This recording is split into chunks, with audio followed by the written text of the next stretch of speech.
The US Marshals, responsible for hunting down fugitives accused of breaking federal laws. They operate in all 50 states and US territories and have even been sent to capture runaways in other countries. If you've committed a federal crime and think you can get away, odds are sooner rather than later, you'll find yourself with a team of marshals hot on your trail. With some of the most high-profile fugitives, the US Marshals Most Wanted list is a who's who of violent offenders, corrupt business and political leaders, and even terrorists. Now check out what definitely are the scariest criminals on the US Marshals Most Wanted list. Number 8. John Penaligan. In 2009, John Penaligan ran a home healthcare business that wasn't quite on the up and up. After multiple complaints, several individuals got together to sue Penaligan. Attorney Victor Jiga Patel took up the case, and a lengthy court battle ensued. At some point in time, Penaligan became aware that Patel had damning information on his business dealings, and so Penaligan took steps to ensure that Patel would never be able to bring that information to court. On December 7, 2016, Penaligan scheduled an appointment with Patel using an alias and then wore a disguise to Patel's law office. Once in his office, Penaligan revealed his identity and strangled Patel to death. 2 days later, Penaligan was arrested on the Canadian border for attempting to smuggle a firearm into Canada. Since, for the Canadians, finding a firearm in an American's belongings is like finding a French fry you accidentally dropped beneath your driver's seat, in that it happens literally all the time, Penaligan was released back to the US. He was questioned by local police about Patel's death, but with not enough evidence to charge him, he was later released. Later, multiple search warrants would find enough evidence to link Penaligan to the murder. However, Penaligan was believed to have already fled to Mexico by then. It's now believed that Penaligan may be in the Philippines, where he was stashing money for a long time. However, if you have any information leading to his arrest, the Marshals have a sweet $25,000 reward waiting for you. Number 7. Robocop.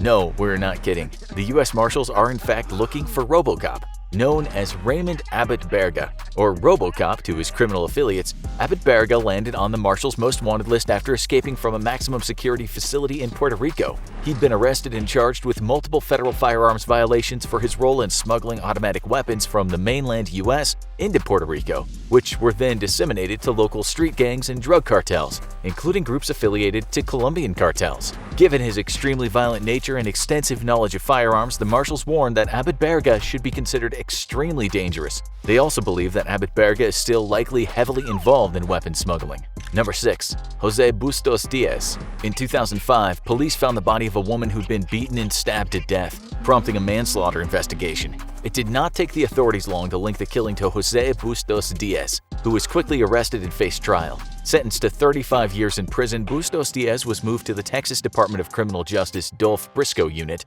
where Bustos Diaz and another inmate took the opportunity to escape via a hole in the fence. The U.S. Marshals Lone Star Fugitive Task Force assisted local authorities with the hunt, leading law enforcement to a home in Reynosa, Mexico. There, with the help of Mexican police, Bustos Diaz's escape accomplice was rearrested and returned to the U.S. Bustos Diaz himself, though, eluded capture and remains on the run. Law enforcement believes he may still be in Mexico or may have smuggled himself back into the U.S. If you have any information leading to his arrest, you may nab the $25,000 reward on his head. Number 5. Anthony Seth Burroughs. A most wanted criminal on the lam for 21 years, Anthony Seth Burroughs is wanted for the cold-blooded murder of a 19-year-old at a house party in 2000. Growing up amid the gang life in Tucson, Arizona, Ruben Rodriguez had at last turned his life around after a short stint in juvenile detention. He had left his gang affiliations behind and gotten a job at a jewelry store with plans to return to school soon. On April 29, 2000, Rodriguez attended a house party, also attended by Burroughs, who was described by those who knew him as a wannabe pretending to be Hispanic despite his Filipino descent. The two got into a fistfight over a girl, with Rodriguez knocking Burroughs to the floor. Perhaps attempting to reconcile things, Rodriguez helped Burroughs up off the ground and then began to walk away when Burroughs shot him in the back. Rodriguez was struck in the carotid artery and quickly bled out, prompting Burroughs to flee to the desert. Before police could arrest Burroughs, he boarded a plane to the Philippines, where he remained until at least 2014, when authorities received a tip that his mother was sending him money from the U.S. After searching her home, they found evidence of Burroughs living in Manila in the form of letters he had written to her whining about how hard his life was. But his mother tipped him off that the authorities were on their way, and he once more went underground. Today, the U.S. Marshals continue to work with Filipino authorities to bring Burroughs to justice. Number 4. Larry Chisholm.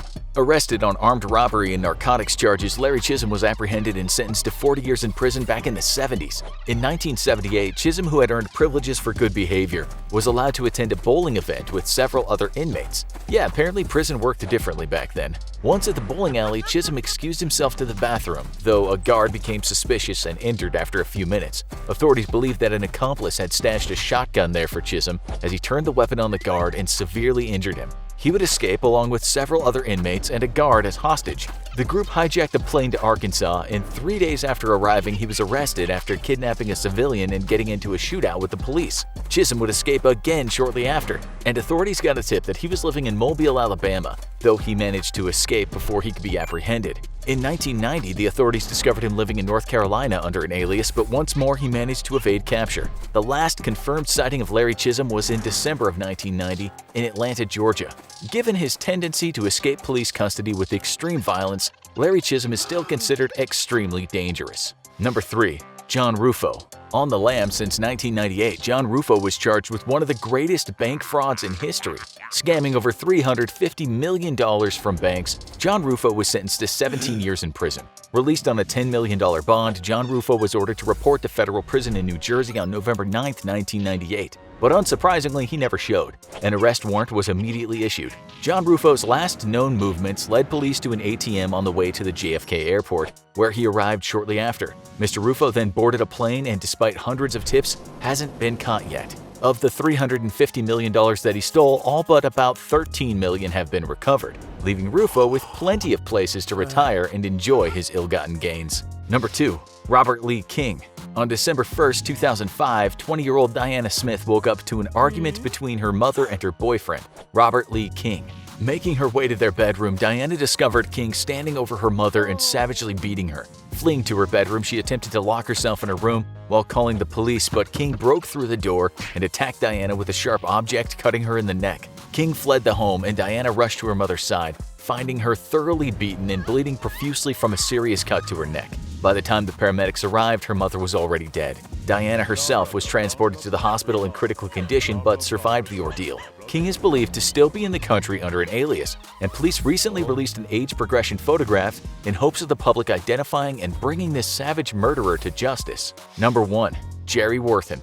This has been by far one of our most depressing episodes, given that all these fugitives are still on the run, so we decided to end on a high note, seeing as the scumbag in our number 1 spot has just recently been caught. In Camden, Arkansas in June 2019, Jerry Worthen brutally murdered his girlfriend, Alyssa Cannon, along with her 4-year-old son. The bodies would take 2 days to be discovered after curious family came by to find out why Cannon wasn't responding to texts or phone calls. By that time, Worthen had fled using Cannon's car, which was later found abandoned in Seattle. A manhunt involving multiple federal task forces set to the task of discovering Worthen's whereabouts, tracking him to a chain of hotels across Southern California. On October 5, 2000, US Marshals raided a hotel in Burbank, California, which, side note, is only 2 blocks away from where this script's writer lives, and at last flushed Worthen out of hiding.